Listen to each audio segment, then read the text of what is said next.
Hello, my name's Linda Comeau and welcome to Constellation Conversations for our upcoming conference October 5th to 8th, 2017 in Virginia Beach. And today I'm very excited to once again interview Krista Jarrard. Hello, Krista. Hello, Linda. Thank you. Thank you for having me. And thank you for doing this beautiful job with your interviews. Oh, thank you very much. Krista's talk is Hidden in Plain Sight, Mastering the Art of Inclusion for Personal and Collective Solutions, which is so beautiful because it marries quite nicely into our theme, Bridging the Divide, Healing the Personal and Collective Soul. And for more information about Krista and her talk, you can go to our website, which is nasconstellations.org. So Krista, give us a little lowdown on your workshop. Well, I'm delighted to do that. In 2015, I had the opportunity to kind of give a preview to this work as it was unfolding for me. Through me becoming in touch with this foundational principle that we work with in Constellations, which is inclusion. And I was pretty fascinated by the idea that I had really never heard anyone speak about it before in that way as a foundational principle. So I really started spending some time with that, and I began to realize that maybe we don't realize that's exactly what we're doing. And certainly I think our clients and our participants or our students may not always be realizing that's what they do, that's what we're doing, or that's what their experience was after Constellation, because so much is happening with a constellation, for one thing.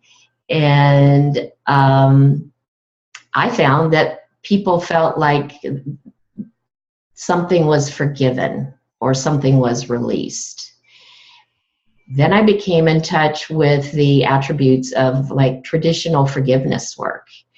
And the definition of forgiveness coming from the need, giving up the need or desire to punish. And that really set off a light for me and made me realize that that was emerging from the same field that created the situation or act that needed to be forgiven in the first place. So that was quite a big awakening for me to just be in touch with that and then begin sharing that. And that was the focus of my presentation. And it's a profound experience to just viscerally feel the difference between becoming in touch with everything that's present and the wholeness and the strength that brings. And then a traditional forgiveness practice, I forgive you, please forgive me. We can feel that in our bodies. So it was a great presentation, and there were some really good questions that came out of that, and inquiries is how are you using this in organizational work? And actually I hadn't evolved into that yet. So in this presentation, we are really going to be, I kind of broken it down a little bit and offered some steps that will allow us to become in touch with it ourselves as facilitators and work with it with our students and clients and even friends and family, to really know that inclusion is an option. Inclusion is an option in a conversation. It certainly is our path to resolution. So how can we pull that out and make that available all of the time without it being about our embodied inheritance, our ancestors, just to offer that to the larger public. And it feels like, wow, you know, a lot has happened in 2 years. This is a very different climate that we're in right now. And I think we're all searching for ways to find conversations, have the difficult conversations that want to happen and that are happening, that may not just be in the context of our group circle. So how do we even open that door? And I'm not saying I have all the answers. I know there's nonviolent communication practices, but this is something we already do. And just to bring more clarity to that, and like, what is the first thing that's needed? What's the second thing that's needed? What's the third? And that's what we're going to be working with. And we're going to, yes, you have a question? Yeah. I have a question. Yeah. Can you give us an example of something like that for a conversation? Well, if I'm going to give you an example like that, I kind of have to run down all the steps. So for me, it's a practice. Okay. It's a resolution practice. And I can give you some examples of how I have used that to support me.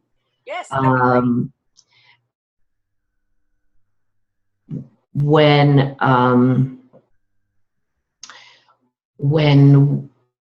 there have we're in some difficult times, you know. I'm just going to say that.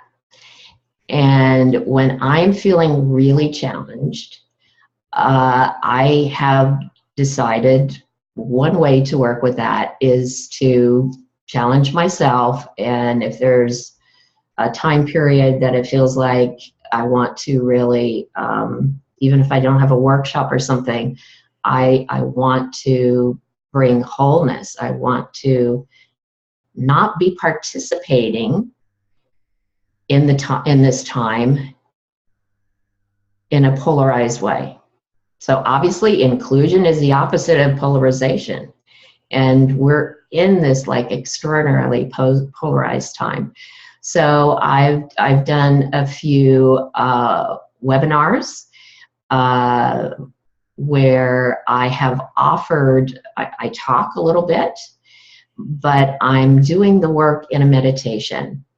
And I'm aware of what I need to bring wholeness to the steps that in this way, there are particular steps that I have to take.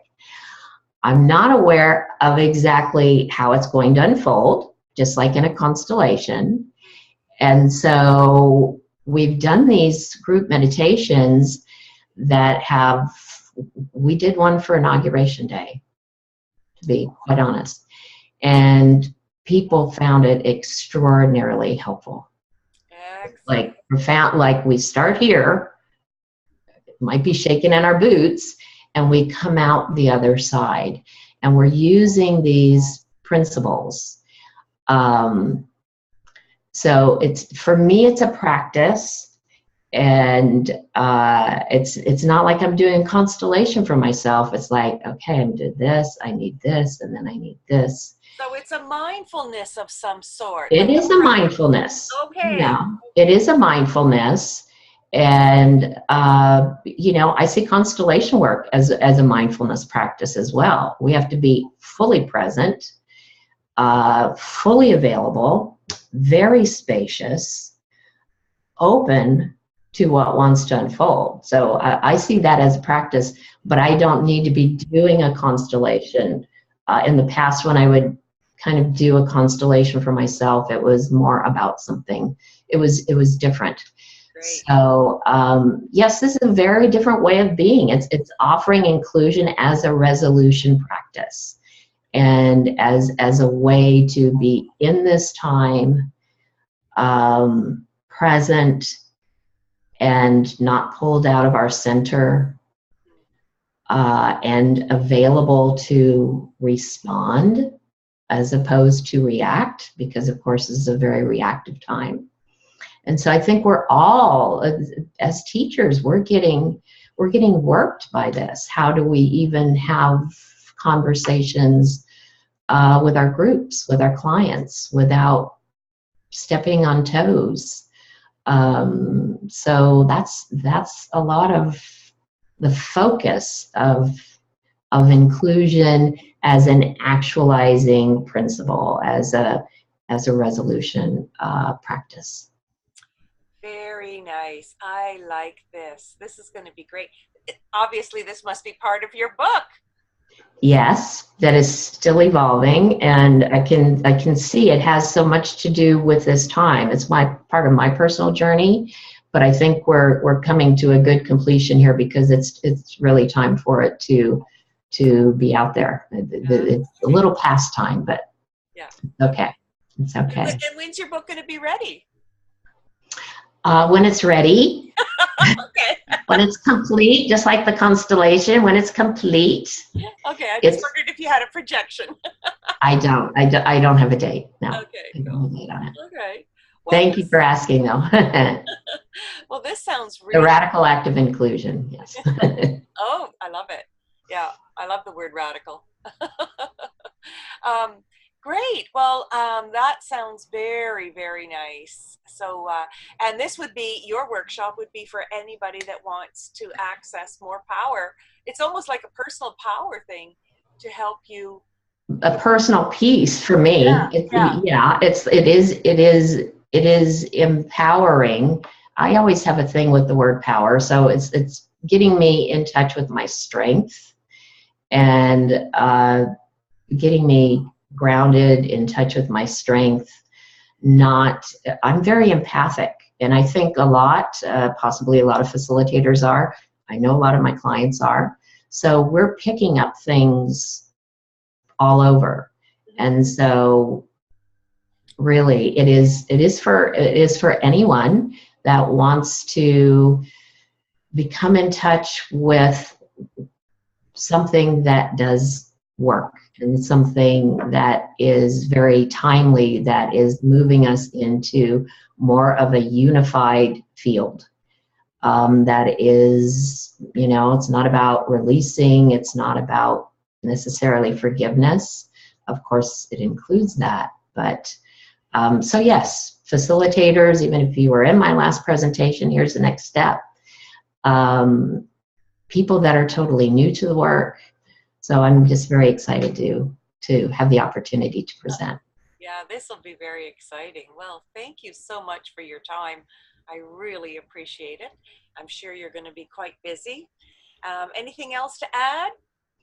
I'm really excited about this conference. I think it couldn't be coming at a more important time. I hope people, are just really following the call of their soul to be joining us.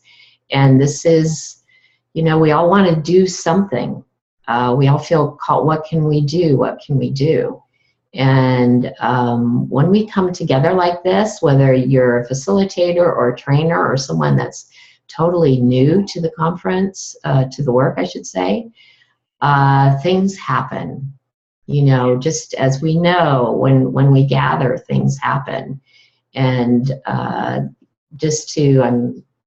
only missed one conference, so, and from the first to this one, just to stay in touch with the evolution of this work that's so poised to bring tremendous change to this time and to our country, and one person at a time, one family at a time. Yes, yeah. That's beautiful, beautiful. Well, thank you very much, Krista. Thank you. Thank you, Linda. Again at the conference. And I'd like to thank everyone for watching today. You can find out more about Krista, her workshop, and our conference at nasconstellations.org. Take care for now, everyone. We'll see you soon. Bye for now. Thank you. Bye. Thank you, Krista. Bye-bye.